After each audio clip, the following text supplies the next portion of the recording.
নমস্কার সবাইকে, আমার রোজ নাম যায় তোমাদের সবাইকে স্বাগত।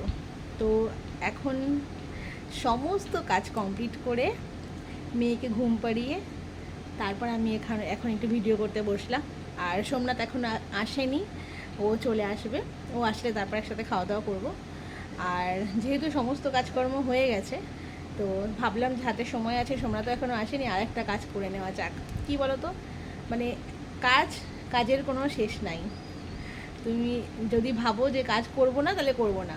আর যদি মনে করো যে আজকে এরপরে কি করব, তুমি দেখবে একটার পরে একটা কাজ চলে আসবে। তো ওই জন্যই বলি যে আমাদের মানে সময়ের সাথে দৌড়ে দৌড়েও আমরা পেরে উঠি না। মনে হয় যেন সময়টা একটু বেশি থাকলে আরও বেশি ভালো হয়। তো চলো দেখা যাক আমার সংসারে টুকিটাকি আজকে কী কী আছে। আজকে যেহেতু আমার সমস্ত কাজকর্ম কমপ্লিট তাড়াতাড়ি হয়ে গেছিলো, তাই আমি ঠিক করেছিলাম যে গুরুত্বপূর্ণ একটা কাজ আমাকে আজকে করতেই হবে। আর বেশ কিছুদিন ধরে আমি দোকান থেকে নিয়ে এসেছি এইবার শীতকালের কম্বল, যেটা আমি ওয়াশ করতে দিয়েছিলাম সবার শেষে। আর এখানে একটা বড় কম্বল আর দুটো ছোটো কম্বল আছে। আর সেই কবে থেকে ঘরের মধ্যে একবার এ প্রান্ত একবার ও প্রান্ত এই চলছে, কিছুতেই আর আমি কাজটা সেরে উঠতে পারছি না। আর সবথেকে বড় কথা হলো, এটা আমি যেহেতু বক্স খাটের ভেতরে রাখবো, তাই বক্স খাটের ভেতরে রাখতে গেলে আমাকে অনেক কিছু করতে হবে। আর তখন আমি মেয়ে যদি জেগে থাকে, তাহলে যদি এই কাজকর্ম করি, আমার কাজের থেকে পরিশ্রমই বেশি হবে। আর সেই কারণে দেখো আমি নিয়ে বসে পড়েছি।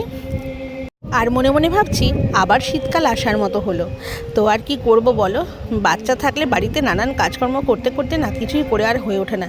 যেদিনকে ভাবি করবো সেদিনকে হয়তো মেয়ে জেগে বসে আছে, এরকমই হয়। আবার এখন তো আবার নতুন হয়েছে যে আমি যে জিনিসটা আমি করছি বা যে কাজটা করছি, আমি মাঝে মাঝে ভুলেই যাই কোথায় রেখেছি কোন জিনিসপত্র। এটা আমার এখন একটা ব্যাড হ্যাবিটে পরিণত হয়ে গেছে। যে কারণে আমার বক্স খাটের মধ্যে কোথায় কি আছে না আছে সেটা নাড়াঘাটা না করলেও পরে টাইম মতন আমি সেই জিনিসটা বার করেই দিতে পারবো না। তো চলো যাই হোক, এই সমস্ত কাজকর্ম করে নিলাম। আর এদিকে সোমনাথ আসতে আজকে এত দেরি করছে কি বলবো। ওর জন্য অপেক্ষা করতে করতে আমার আজকে পেটের মধ্যে সুচোই ডন মারতে শুরু করে দিয়েছে। আর আজকে যে দেখো কম্বলগুলো দেখতে পাচ্ছ না, পাতলা পাতলা এই কম্বলগুলো, এগুলো কিন্তু আমার সব গিফটের। একটা আমার মা হরিদ্বারে গিয়েছিলো যখন, তখন আমাকে এনে দিয়েছিল। আর এই কম্বলটা, এটা আমার একটা ছাত্রী আমাকে গিফট করেছিল যখন ওরা কাশ্মীরে গিয়েছিল।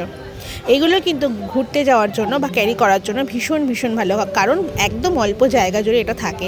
আর অনেকটাই কিন্তু বড়, আর ভালোই শীত মানায়। আর সবথেকে বড় কথা হচ্ছে এত তুলতুলে, এত সফট যে কি বলবো, ভীষণ ভীষণ সুন্দর।